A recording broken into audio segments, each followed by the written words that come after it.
বন্ধু আমরা এখন কোন সাইডে আছি? সব সময় তো মানুষ ভাও সাইডে যায়, মাওয়ার সাইডে যায়, আমরা উল্টা সাইডে আছি, শরীরপুরের সাইডে। ওইখানে অত্যাধিক মানুষের একে পছন্দ হয় না। আমরা একটু উপরে যাই। আমরা একদম নিলিবিলির পর্যায়ে চলে আসছি।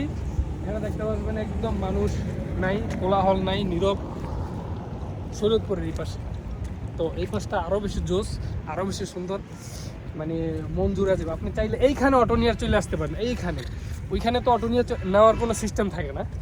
এইখানে মানে মামার সাইডটাতে অটো নিয়ে এই রাস্তায় আসলে আসা যায় না। আমরা ওই কিন্তু পাশে নডবা থেকে অটো সাইড নিয়ে পর্যন্ত ডাইরেক্ট গেছিলাম আপনি আগে। এইখানে চলে আসতে পারবেন। এই যে চলে আসছে, এই যে গাড়ি একটা চলে আসছে, এই গাড়ি চলে আসছে। এই যে যাবেন একদম এইখানে চলে আসবেন ব্রিজের গোড়ায়। আর ওইখানে তো হাইটা যেতে হয়, মানে এখানে আর হেঁটে আসতে হবে না। এরকম রাস্তাটাতে মানে অটো দিয়ে চলে আরো অনেক অনেক বেশি ভালো লাগে। ব্রিজটা দেখাও বন্ধু, ব্রিজটা। সেই কাঙ্ক্ষিত ব্রিজ, যে ব্রিজটা আসলে আমরা ওই সাইড থেকেও দেখি, হ্যাঁ। কিন্তু মেন হইছে পয়েন্টটা। এখন ব্যাপারটা হচ্ছে এখানে আপনি চাইলে বন্ধু বান্ধব 5-6 জন 10-12 জন আসলে বৈশা রাত 10টা 1টা পর্যন্ত আপনি আড্ডা দিতে পারবেন।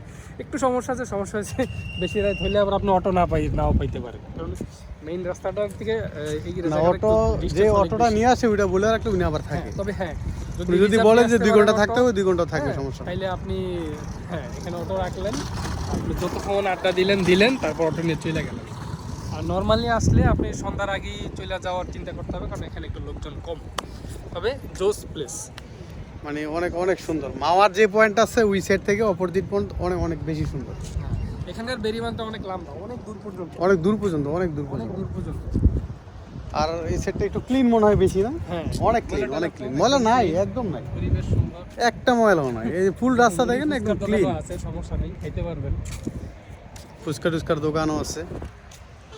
আসলে মানুষ কিন্তু এগুলোই খোঁজে, একটু নিলিবিলি পরিবেশ, একটু শান্ত পরিবেশ খোঁজে। ঢাকার ভিতরে তো এরকম পরিবেশ পাওয়া যাবে না।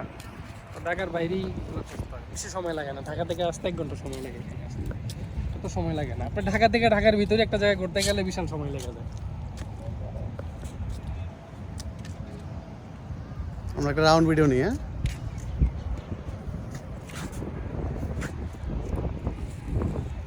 মানে চারদিকে খোলামেলা আছে না, ওইদিকে দোকানপাট বা বিল্ডিং এরকম কিছু না, চারদিকে খোলামেলা।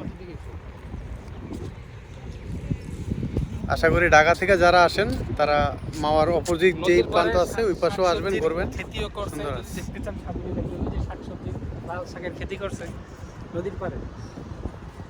আমরা এখন নদীর পাড়ের দিকে যাবো, আমরা একটু নদীর পাড়ের দিকেও যাই। পাড়ে নিচে নামবো।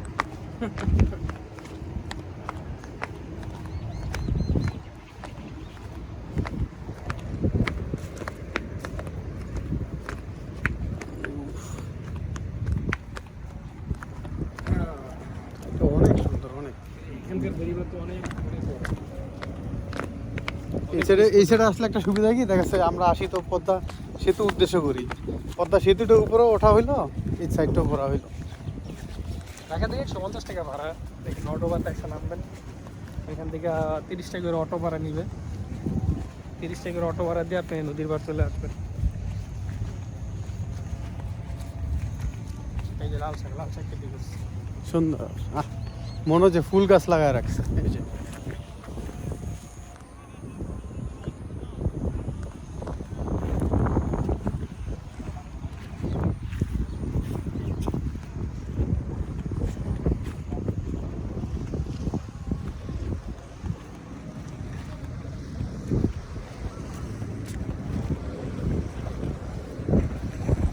আসলে এই সাইডে মনে হয় একটু ঢেউ বেশি, না?